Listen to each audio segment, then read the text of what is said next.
a combination question topic of how not to take it personally, how to cope with the lying, with different negative behaviors that we often deal with when we love somebody who struggles with addiction. Addiction, like many mental health disorders, is an adaptation born of emotional pain and trauma. It's a coping mechanism for survival. The most important thing in an addicted person's life while they're addicted is the addiction.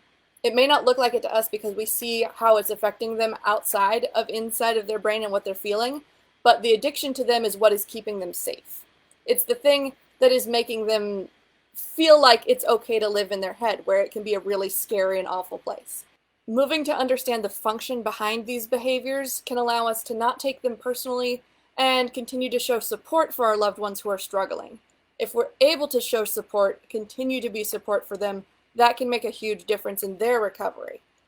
Understanding how it works allows us to not take it personally. I'm not saying that you need to suck it up and deal with it. You absolutely do not need to suck it up and deal with it. If you can't reach a point where you can separate from it and understand that it's not about me, if it's still hitting you personally and it's still affecting you emotionally, you need to focus on making sure that you're okay and getting help for yourself so that you're not being dragged down by someone else's disease. And keep your focus on the person behind the addiction and not be taken in by the illusion of the addict personality or thinking that that's who they are. If we can do that, then we can stop taking it personally and we can stop being hurt by the things they do and say.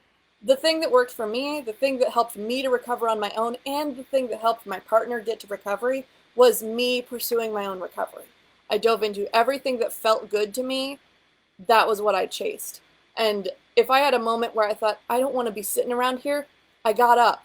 I walked off, I did something else.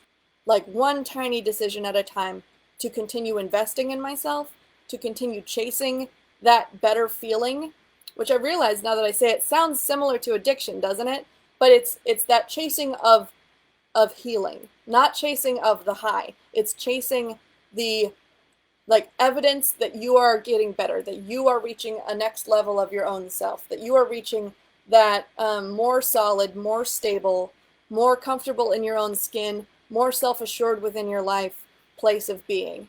People can go from crying every night and panicking all the time and solving their problems with substances to feeling confident, to feeling self-assured, to feeling like they have it all together, to not needing to seek outside of themselves for that support and comfort. That is possible. Being able to set a good example with the person that you're with who's struggling does two huge things. One, if you're really setting the example, you're recovering yourself. You'll be able to live the life that you want to live regardless of what they're doing. And that is a priceless gift that you can give yourself.